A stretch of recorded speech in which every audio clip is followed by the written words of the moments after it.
Hello, people, people, people. This is I, Mr. Wood, back with another installment of Let Freedom Ring. And we have today the Bill of Rights. You think the other stuff was exciting? Baby, baby, baby, you ain't seen nothing yet. What we're going to do is we are going to talk a bit about how the Bill of Rights enters into the Constitution, where the Bill of Rights comes from, what the Bill of Rights are all about, and then we're going to separately dissect each of the first 10 amendments to the Constitution of the United States. So, if you look on the screen here, we have this cool little, diagram of a house. And it's my little philosophy. I made this up, by the way. It's my little philosophy of our government. Not today. In theory, what our government should be. I think this little house is collapsing currently, but let's take a look at it theoretically. So what do we have? We have, as you can see, we have the structure of a house in red, sitting on a foundation of blue, underpadded by we the people, with Amendment 14, Bill of Rights, Constitution, Judiciary, and all sorts of arrows. So let's take a look. What I feel in this thing is that in order to have a solid government, particularly a government that is of a social contract, that is a government of the people, that is a democracy, that is based on the public policy serving the public interest, then you have to have a foundation, you know? You have to have a foundation. The Declaration of Independence, not the Declaration itself, but the words, the spirit, the life, liberty, and pursuit of happiness, the Creator given rights. That's what our government is based on, is to provide a foundation for a government. To provide a foundation for a house, you have to have a foundation. You can't just build a house on sand. Come on. The little pigs. Come on, the little pigs. What did the little pigs do? The little pigs had straw, the little pigs had mud, the little pigs had brick, but the one that stood up had a foundation, the foundation of our government, the foundation of achieving life, liberty, and happiness in this country is, my cat likes this. My cat's a big fan of the Bill of Rights.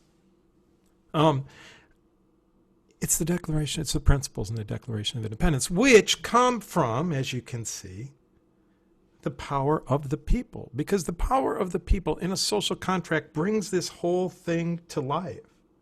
Without it, without the power of the people, without the people agreeing to a social contract and giving up some of their sovereignty to gain safety, to gain a better tomorrow, that the sum of us together is greater than the sum of us individually.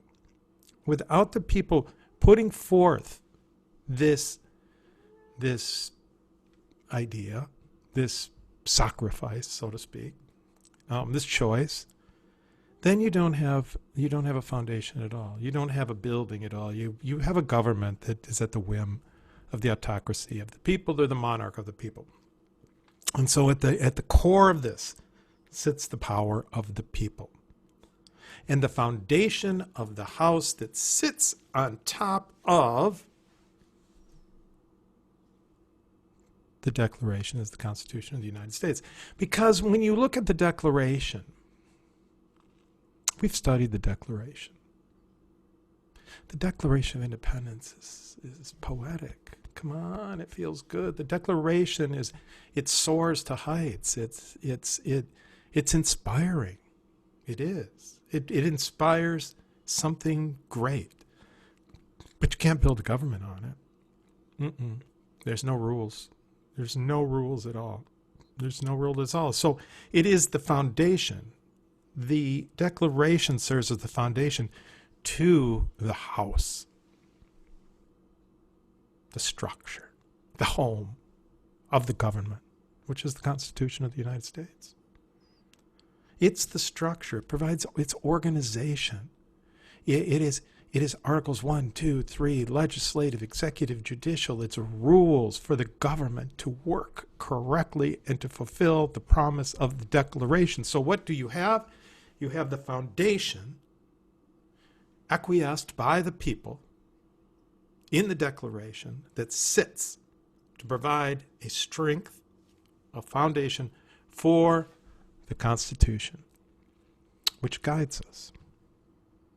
But that's not enough, is it? That's not enough, because if it was just rules, that we lived by, and if it was just guidelines to a president, or guidelines to a Congress, or guidelines to an electoral college, that wouldn't be much of a government. So what ensures that this government that sits upon this foundation isn't destructive, that it doesn't abuse its rights? How do we ensure that those rights, that government, through its structure and its various rules, doesn't take away our God-given rights? Well, voila, the Bill of Rights. The Bill of Rights is the door. It's the red door to the potential of the Constitution. Because what it says is that building, that you can enter it through the door. You can gain its positive attributes through the door. That the Bill of Rights ensures that. It ensures that the government can't take away our God-given rights as promised in the Declaration through life, liberty, and happiness. That's the door. But what happens if the door is locked to you? I mean, come on, the Bill of Rights. The Bill of Rights is in the Constitution in 1791. We're going to go over why it gets placed into the Constitution. But man alive, there were a lot of people that didn't gain anything from the Bill of Rights for a hell of a long time. I mean, Bill of Rights comes in 1791. It isn't until 1865 that the 13th Amendment comes in and ends slavery. So black people, and I would argue all the way to the Civil Rights Movement, don't access the Bill of Rights. Women, come on. Women are shut out of the process for a long time. Young people are left out of the situation. Immigrants often are abused by the government. There's all sorts of people that don't gain access to this big red house of the Constitution and the structure of the government. So you need a key. You need a key to put inside the door and turn the lock and open it up. And that's the 14th Amendment. Because that 14th Amendment, it ensures that the states have to adhere to the Bill of Rights, to the First Amendment. And so here you have this great doorway into this structure of a house of the Constitution. But if you're not the right type, you can't get in until you have a key. And that key is the 14th Amendment, because the 14th Amendment incorporates the Bill of Rights. Pop, pop, pop, pop, pop, pop, pop, pop, pop. 50 times. 50 states. And now you have access. Now you have access to the structure, and you have access to the foundation. But how do you keep access? What ensures that the 14th Amendment is adhered to? that the 1st, the 2nd, the 3rd, the 4th, the 5th, the 13th, the 19th, the 26th are adhered to. That, my friends, is the judiciary. That's Article 3 of the Constitution, which lays out the rules for the judiciary, in specifically the Supreme Court, which determines if those rights stated, promised in the Bill of Rights and in the 14th Amendment through incorporation continue to be your rights. And so the judiciary, if it goes all the way back to the beginning now, because the judiciary comes into play by the power of the people.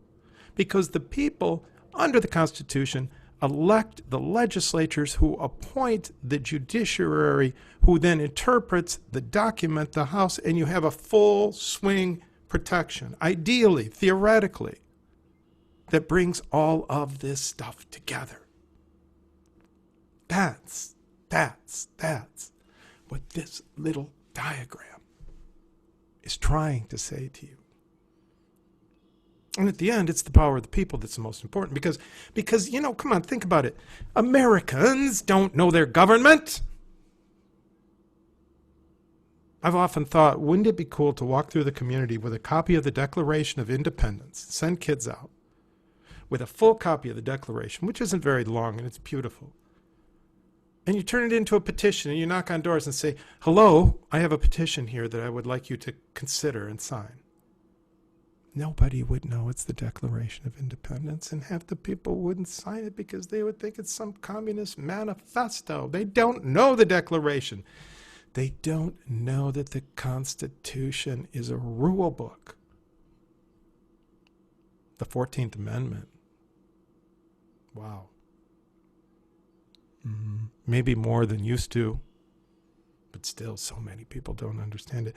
What Americans know could be put inside a thimble, but they do at least recognize their rights within the Bill of Rights, the first 10 amendments to the Constitution. There's 27 amendments to the Constitution. The first 10 are the Bill of Rights. And Americans, while they may not be able to recite them, at least can recognize some of these amendments and have some kind of knowledge or thought about these amendments. And so what we're going to do is we're going to look at now how these amendments come to be. Why do they enter into this document called the Constitution? Because they are in the Constitution. They're part of the Constitution. They aren't a separate Constitution.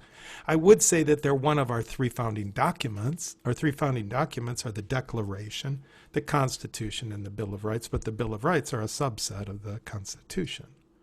But they didn't come in. They weren't there at the start. They were not there at the start. So we are going to take a look at how they entered into the House. And then we're going to break down. We're going to spend a lot of time on number 1, because number 1, along with number 14, gives power to the people. It provides you the arrows in your quiver to take on an unjust government. 1 incorporated 50 times by 14. So let's do this in 3 parts. This introduction about my little diagram. 2, a little talk about how the Bill of Rights came to be. And then 3, we will look hard at the First Amendment to the Constitution of the United States of America. Cool?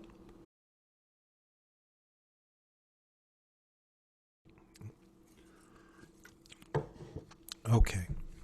let's do a little history here. Let's go back a little bit. Let's go back to the 15, 16, 1700s. In 1492, Columbus sails the ocean blue. We all know that, right?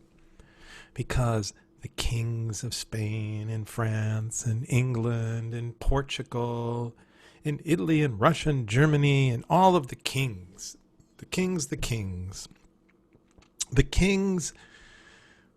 were from God. There was a form of government, was called a monarchy, in which the heads of state in Europe were the voice of God Almighty, and they ruled as they wished to rule, and the people followed their lead. There was no social contract. There was no voice of the people. And so this was the government that kind of washed over the New World. When the flags from Portugal, Spain, England, and France came across the ocean, it was for the king and for God. I mean, that's what they had, the cross and the flag, right? And so this is the environment in which the colonies grew. And we know the whole story about the French and Indian War and the taxation without representation and the tyranny of King George and the end of the colonial empire. And the end of that colonial empire was the Declaration of Independence, okay, written in 1776 in Philadelphia at Independence Hall. Come on, it was our announcement to the world that we are free.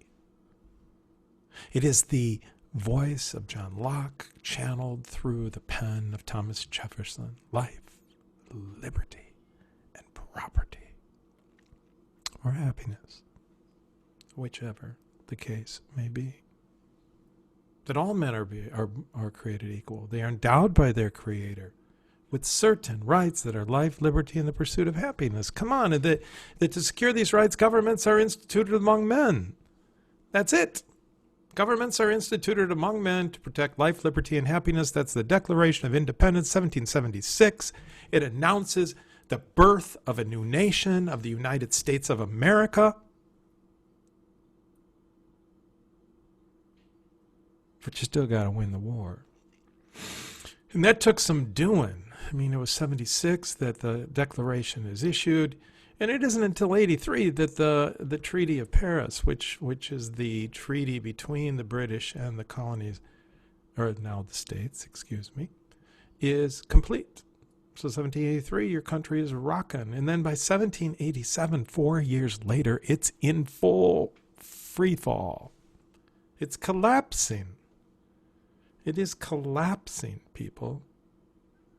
It is collapsing because the 13 colonies turned into 13 states, and the 13 states didn't have Britain to yell and scream at together, and so they just turned on one another. It was a mess. It was a Confederate form of government, and a Confederate form of government doesn't ever work. What it does is it fosters chaos, and chaos was abound. So straight out of the box, the country is failing, and that's when James Madison and Alexander Hamilton and a host of other young founding fathers, these are young guys, you know. Hamilton was 28. Madison was 35. Jefferson was running around over in France.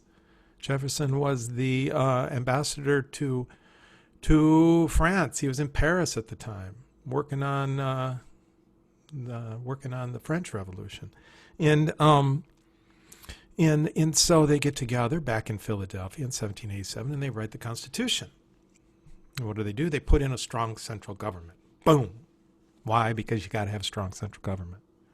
And so they go from a Confederate form of government with the Constitution in 1787 to a federal form of government, which has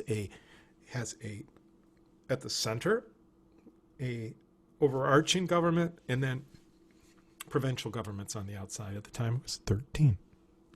So you have the Constitution of the United States of America. And the Constitution is merely a rule book. That's it. 7 articles. The first 3 take up a majority of the space. Article 1 is the legislative branch. Article 2 is the executive branch. Article 3 is the judiciary branch, and it gives you all your rules. And it was a compromise convention. There were a lot of things that came out of it that in hindsight were not the best. You know, the 3/5 compromise, the Electoral College, a lot of stuff that doesn't weather so well through history. But it did what it needed to do, which was save the Union, put the Union together with a strong central government, and keep the executive branch from being too powerful, because that was the biggest fear. You know, we don't want an executive branch that's out of control. We don't want a king. We had a king. We don't want a king. We'll take a president that we can check and balance. And they did that. Okay? Not too shabby. I mean, come on, it was 1787, and it sure as hell shouldn't be our Constitution as much as it is in 2021, but it's what we got because you can't change the thing. It's been changed 27 times with 27 amendments, and the first 10 were the Bill of Rights. So how do we get to the Bill of Rights out of the Constitution? Well, not everybody was all fired up about this Constitution. States were really, I mean, the separate states were paranoid still of losing their individual rights. And they didn't want to give all of their state power over to a federal government. They were still reeling from the king.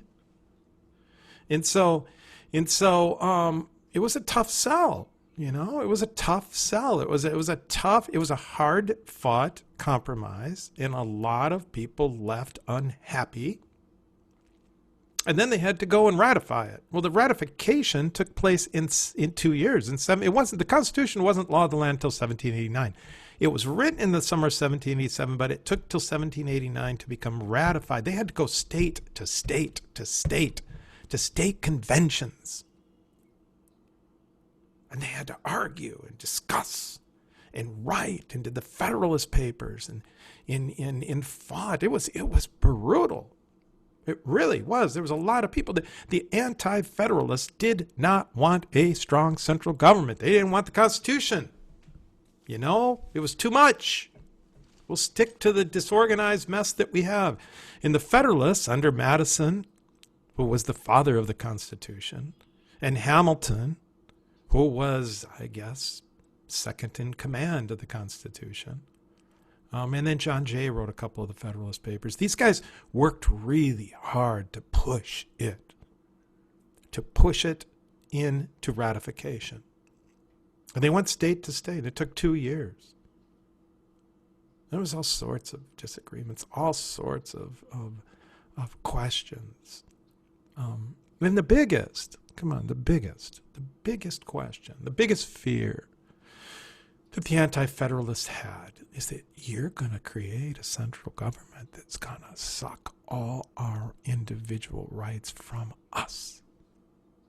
Because that's what you want to do. Now, let's look at the Constitution. It doesn't say anything about rights. It doesn't take away any rights.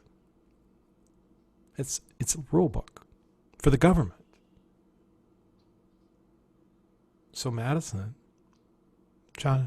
James Madison, I think maybe the most brilliant American ever. Maybe Frederick Douglass. Maybe Thomas Jefferson. Maybe Theodore Roosevelt, but he was so full of himself. I don't like to put him in that group. But James Madison, and it's funny, here's a little story for you. I love this story. Madison was so smart. He was so smart. You know, he's 5'1", 105 pounds. They called him in the notes from the convention, which he took. He wrote the notes to the convention. They didn't allow notes. They didn't allow note-taking inside of the convention. They shuttered the doors in the summer, and it was humid and hot and malaria infested in Philadelphia. And Madison just went back home to his Airbnb in Philly, and he wrote up the notes for the day, and that's what we have from the convention. In Madison was in writing back and forth in preparation for the convention with Jefferson, who was out in Paris. And these guys were best friends. They were both slaveholders, both plantation owners, both Virginians, both brilliant, both flawed. But they were good friends, and they rode horses and drank wine together. And they must have been a sight, because Jefferson was 6'3" and red hair and shyer than I don't know, what's shy? A butterfly? He was so shy. In Madison too. Madison was 5'1", 105 pounds. He was referred to by people in the time as a little bar of soap. And yet he ran that convention. On pure intellect, he ran it. People would yap and yap and yap and yap and talk and yell and scream. Hamilton was so full of himself, he would talk and run out of things to say. And then Madison would step up from the back, walk up, say his piece, and convince everybody through the depth of his knowledge that what he was saying was the most logical way to go forward.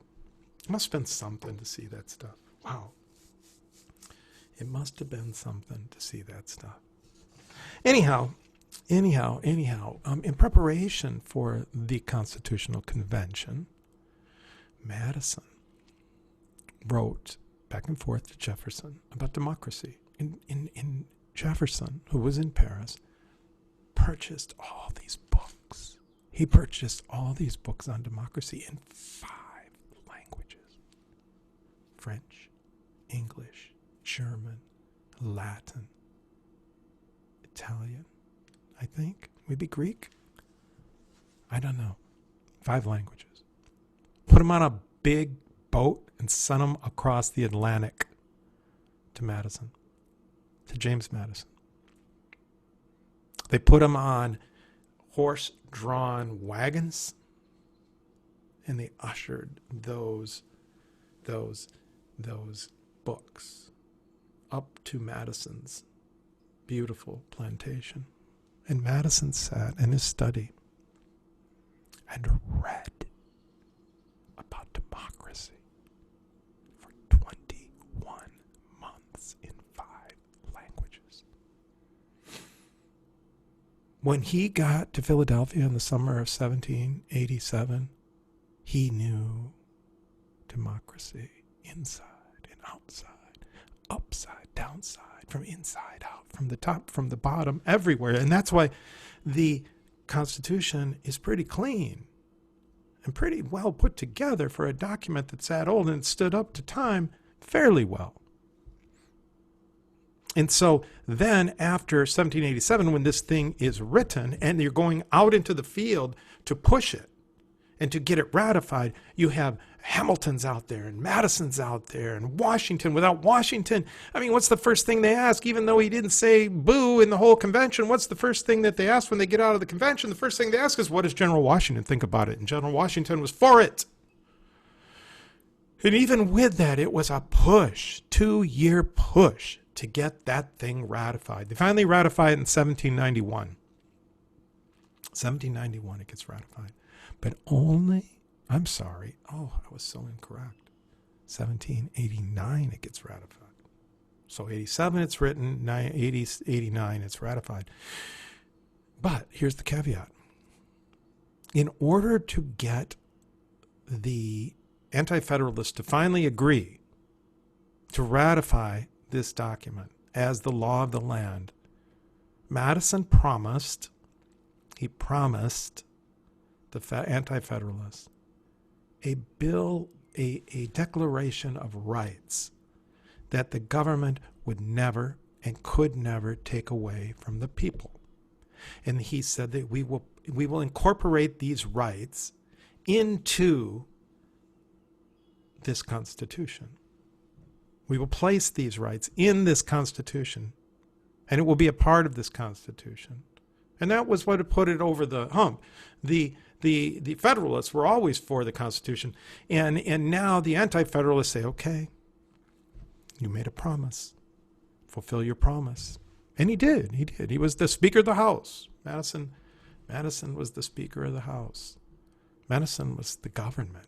I mean, George Washington was the president, of course, for the first 2 terms, for 8 years. But I remember reading once where Washington gave his State of the Union address to the Congress. Madison wrote the State of the Union address as the Speaker of the House of Representatives for Washington, gave it to Washington. Washington read it, and then Madison wrote the response from the Speaker of the House back to Washington, giving him his opinion of the speech that Madison wrote that Washington read. And then Washington responded back to Madison in Madison's pen. And so, I mean, James Madison was all over this thing.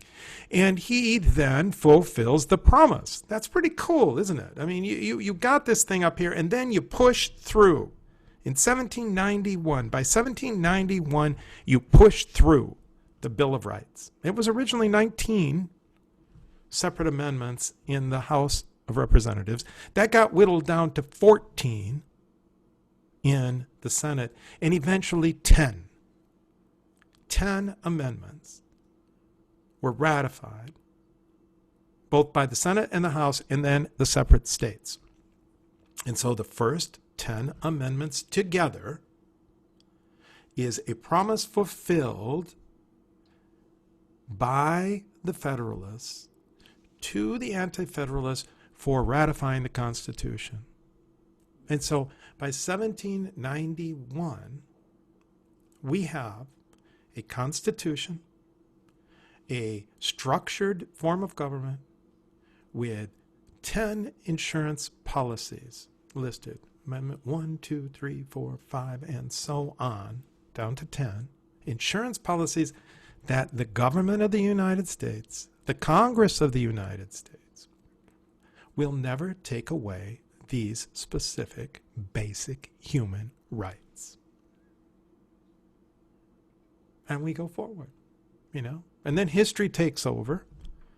And then 14 becomes so important because after the Civil War in 1868, the 14th Amendment incorporates this Bill of Rights. It takes these Bill of Rights, it takes these 10 amendments, and it goes copy to all the states.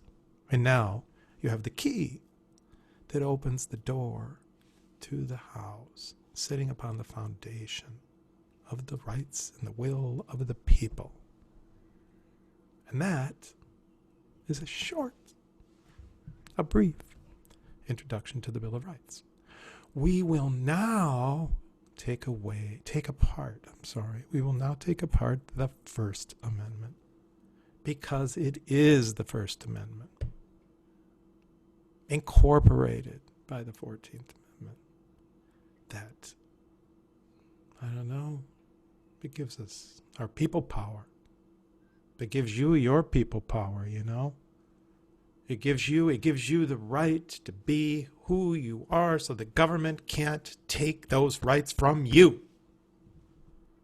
So let's know the First Amendment inside and out. Onward.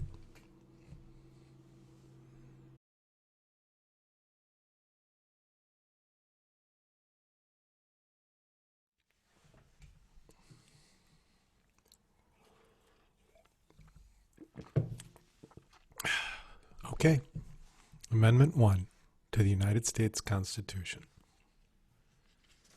Congress shall make no law respecting an establishment of religion or prohibiting the free exercise thereof, or abridging the freedom of speech or of the press, or the right of the people peaceably to assemble and to petition the government for a redress of grievances. This is your, this is, like I've said before, this is the arrows. This is the arrows in the quiver that you use to combat a government that has abused its powers. These are 5 truly valuable civil liberties. I want to first look at one thing, because all of these rights, all of them, all of these amendments, they are written in the negative. Take a look at this. Congress shall make no law. Congress can't make a law that prohibits free exercise of religion or takes away freedom of speech or of the press.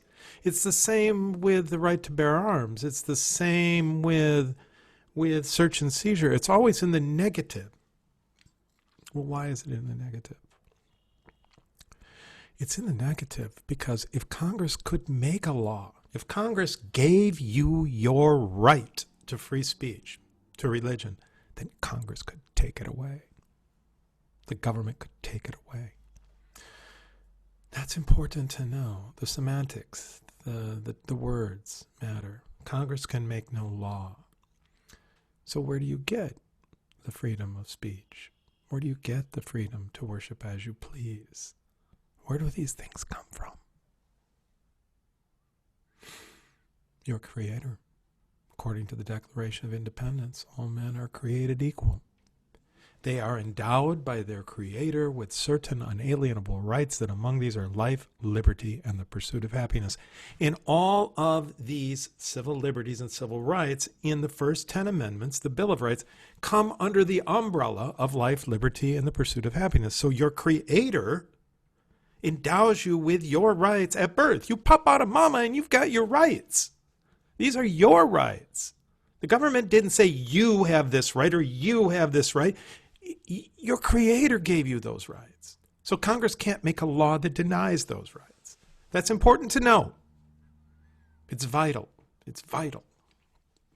Okay, so let's see what rights are protected, super protected under the First Amendment. Because another thing about Madison didn't have a problem with the Bill of Rights. Madison was really supportive of the Bill of Rights because he knew that it didn't take away the power of the Constitution. He was a constitutionalist. You know, he was first and foremost concerned about the viability of the Constitution, and he didn't see any cost in putting a Bill of Rights in. And in the end, it helped Jefferson, and Jefferson was more about the freedom of the people. He was an anti-federalist. Madison was a federalist. In Jefferson really advocated for the Bill of Rights. The Bill of Rights were, in part, large measure, they were taken from the Virginia Bill of Rights as well. That was written by James Mason, another founding father. And in the end, Madison came to agree that the Bill of Rights were a good thing because it reinforced the fact that these rights were not going to be taken away by the government or any government. And so which ones are we concerned with specifically in Amendment 1? Congress shall make no law respecting an establishment of religion or prohibiting the free exercise thereof. Oh, who do you want to worship? What do you want to think? I told you this before. Jefferson stated over and again that the right to worship or not worship, remember Jefferson was a deist, he didn't worship, but the right to worship or not worship, the right to think, that equals free will. The government has no business limiting your free will. And so people that say the United States was founded upon religion, no, it was founded on the basis of being able to keep religion separate from government and being able to worship whatever you wish to worship. Whatever you wish to worship. If I want to worship this LaCroix, what is this? Grapefruit essenced water, I can. I worship thee. I have that right. Congress can't make a law that establishes a religion. They can't put one in there above all the others. And they can't keep any of them out of the opportunity of the people. So you have an establishment clause and you have a free exercise clause.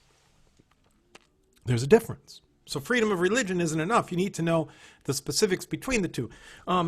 Establishment, respecting the establishment clause, the Congress can't force you to eat pepperoni pizza. They can't say you must eat pepperoni pizza if you're going to live in this country.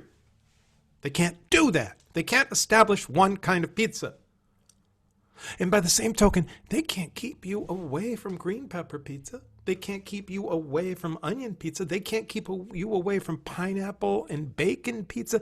They can't keep you away from, I don't know, fish pizza or pork pizza or any pizza. You have the right when it comes to what you want to worship whatever you want to worship. That's pretty cool. And if you don't want to worship, that's just as cool. It's your right. It's your right. Congress can make no law respecting the establishment of a religion, putting one religion in there, or keeping you away from the others. They can't do that. Now, what I'm going to do in this little overview is I'm going to toss little videos into you. And then I'm going to talk about the little videos to bolster these arguments of these 5 civil liberties that are contained here, that are listed here, that are reminded here in the First Amendment. So I will interject some things here and there, and they will pop in. And so you'll hear my voice talking about those things too, with pictures or videos on top. So. Second part. Or prohibiting, or abridging the freedom of speech. Wow. Isn't that it for you? I mean, for a young person? Isn't it? Isn't that, I don't know, I used to be a young person. And this is the one that matters to me. Abridging the freedom of speech. What is speech? What is speech? Well, in Tinker, and we're going to go over Tinker versus Des Moines. In Tinker, it was black armband. But it's everything, you know? It's what you wear. It's the clothes you wear. It's your voice. It's the words you speak. It's what you want to read. It's the music you listen to. It's the clothes you wear. It's the school dress code. It's everything. It's everything. You know, it's who you are. What makes you up. It's who you want to marry. I mean, your freedom of expression goes to the core of who you are. The very core of who you are.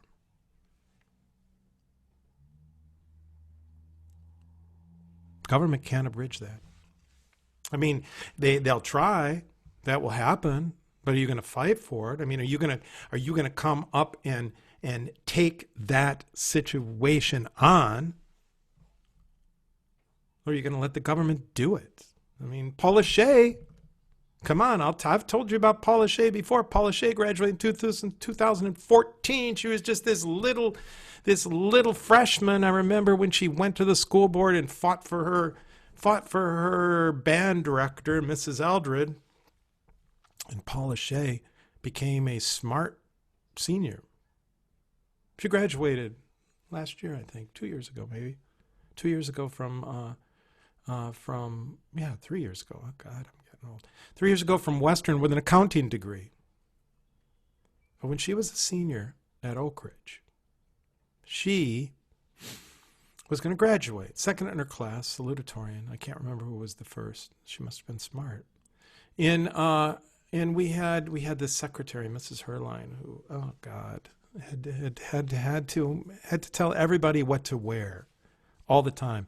And we had this rule that girls had to wear a skirt, a dress, underneath their graduation gown, which really makes no sense. Paula Shea doesn't wear dresses; she wears slacks. And she said, "I'm not going to wear a dress. I'll wear white slacks. I'll wear white slacks and white shoes. I'll do that. I'll do that for you, Oak Ridge. But I'm not going to wear a dress." And she went to Mrs. Herline, and Mrs. Herline said, "You are going to wear a dress, and if you don't wear a dress, you're not going to graduate." And Paula said, I know my rights under the Constitution. I know my First Amendment rights. I know my freedom of speech rights. I know my 14th Amendment rights of incorporation of the freedom of speech from the First Amendment. And she went, "Mr. McVoy." And Mr. McVoy said, "Paula,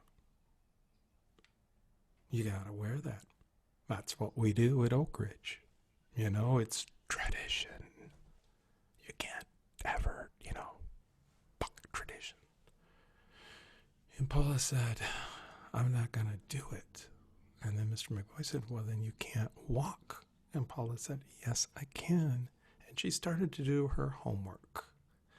And Paula rolled her sleeves up and she found the ACLU, American Civil Liberties Union, which defends the First Amendment rights constantly, over and over and over and over again, from an obtrusive government or an obtrusive school system.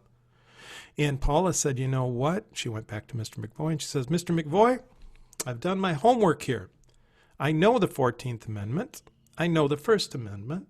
I've talked to WZZM. I've talked to the ACLU, and we are going to go forward and we're going to pursue a case on this. And we're going to take it to court and we're going to see if it holds up. And meanwhile, ZZM will come down and do some shoots in the school with you and me, and we'll talk about it." And Mr. McVoy thought about it. I don't even think he thought about it for a night. I think that she kind of put it to him right there, and he said, "Okay, Paula, you can wear white slacks." And now everybody can wear white slacks because Paula fought for her First Amendment rights of free speech. There's so many instances of going to court and fighting in the courts and fighting through the judicial system and the Supreme Court that put before you and remind you of your freedom of speech under the Constitution. But make sure that, come on, look, right now, freedom of speech, this piece before the Supreme Court that is, as we speak, in May of 2021, this girl, high school girl, ninth grader, who didn't make the JV team, didn't make the cheerleading squad or the softball squad, and she got on Snapchat that night as a ninth grader and snapped out, "Fuck softball, fuck cheerleading, fuck the school," kapow. Went down. She was suspended for the year in cheerleading. ACLU picked it up, and it is now in court. What is free speech? They're always trying to figure out what's free speech. But Congress can't make a law that denies it to you, and then through incorporation, the state can't make that same law. Or of the press. What is the press? Oh, wow. In this day and age, people think that a Facebook meme is the press. Ugh. People think that they post something on Facebook and it's the press. People think that an editorial on Fox News is the press, or an editorial on CNBC is the press. The press has gotten so misused. Let's talk about journalism. Journalism is important to a free state. What does the Washington Post say? Democracy dies in darkness. You have to have a free press. What is the first group of people to lose their rights in in an authoritarian dictatorship. It's the press, because the press shines a light on injustice. Dachau. I've been to Dachau. I've been to a couple concentration camps in Munich. Dachau is there. Dachau was the first, I think. I think it was the first concentration camp. There weren't Jews in Dachau, not at first. You know what were in there? Journalists. Get rid of the journalists. That's what happens. Fake news, fake news, fake news. If you can't get rid of them, just make them irrelevant by saying that they lie. The press is vital to a functioning democracy because the press puts facts before you. And we have a problem with facts in this country.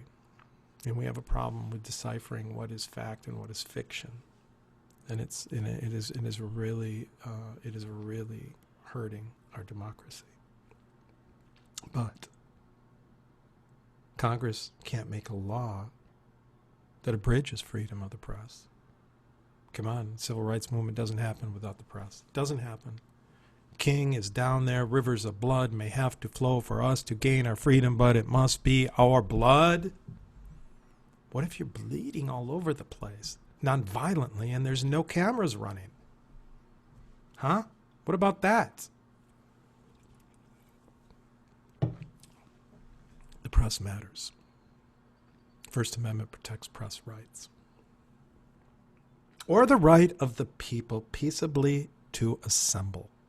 The word peaceable's in there. I don't know if people know that. So the right of the people peaceably to assemble. Peaceably to assemble. That sometimes gets a little shaky, doesn't it? And then sometimes it is the government that makes it unpeaceable. And sometimes it is the people that make it unpeaceable. But at its core, you have a God-given right to peaceably assemble. Peaceably assemble. Like what? Like at the Washington, like at the Lincoln Memorial, when Martin Luther King speaks. That's a peaceable assembly. Me going out and taking a sign and walking back and forth in front of the school board to protest policy, that's a peaceable assembly. I have the right to do that, you know? You have the right to do that. Fighting for the right of marriage. Fighting for the right for free education, for affordable health care. You have the rights. You have those rights to get on a public space and walk with a sign and assemble and chant and remind your government that they serve the people. Not the other way around. Not the other way around. No. They serve the people. Peaceable assemble. Doesn't matter how big it is. It could be 250,000, 300,000, 400,000, or it could be 10, or it could be 2, or it could be you by yourself, standing in front of an abortion clinic with a candle in the dark. Government can't keep you from doing that. And to petition the government for a redress of grievances. What's a petition? Okay. A petition is where I go to my government. I say, hey, government, you're not doing this right. And all of us people, we the people here who have signed this petition, we agree. We all agree together that you're not doing this right. And we are going, this is our call to you, that we're telling you what we want you to do. The government cannot come back and punish you for petitioning them to do their job. When you think about it, the March on Washington, in a way, come on, the March on Washington in 1963, King's March on Washington for freedoms and jobs, for justice and jobs, that was a petition. That was a petition to because if you're standing on the Lincoln Memorial and you're speaking to the Washington Mall, past the Washington Monument to the Capitol beyond, you're saying to those people, hey, we want a civil rights bill. We want a civil rights bill that protects black, it protects all people. And it protects them all just like the 14th Amendment does in public spaces. We want it in private spaces too. That was a petition to Congress to pass the Civil Rights Bill. A petition is more often written, but it can be acted. It can come together with assembly. And so those 5 liberties, religion, speech, press, assembly, and petition, those are the biggies, baby. And you're protected from the United States Congress, from the United States government, from Washington, D.C., by those. Hey, how you doing, sweetie? She always gets like this when we start talking about the First Amendment. She gets pretty excited. So do I. Anyhow, where was I? Oh, yeah. I was talking about those five civil liberties. Think about it. Again, I'm going to go back to. I'm going to finish this up with the Civil Rights Movement, because the Civil Rights Movement takes those 5 amendments, takes those 5 civil liberties, and with the incorporation from 14. Pushes with them into the guts of segregation down south, nonviolently. Religion, come on, it was the glue. Where do you think where were the mass meetings? They were in the churches. Where was the only place they were safe? It was in the churches. The churches became the organizational tool to fight this battle. Speech, every single turn. Speech, whether it was from the altar, or it was on the street, or it was by marching. And then you fuse speech together with assembly, and speech and assembly become this powerful dynamic. And maybe your speech is that I refuse to ride the buses, And our assembly is we are going to walk instead of ride the buses. And we are going to sit. We are going to sit at Woolworths, and we're going to do a sit-in, and you can do whatever you want, but that's my free expression, and that's my assembly. And then I am going to petition that government of mine until it has a civil rights bill, until it has a voting rights bill, until it makes me an equal citizen, an equal person in this country. And I can't do any of this without the First Amendment and its incorporation by the 14th Amendment. And so you take those two, and you are safe. And I think then, you know what? You also have a responsibility to make this a better planet. So there you go. Amendment 1, part of the Bill of Rights, ratified in 1791 to the United States Constitution. Hallelujah.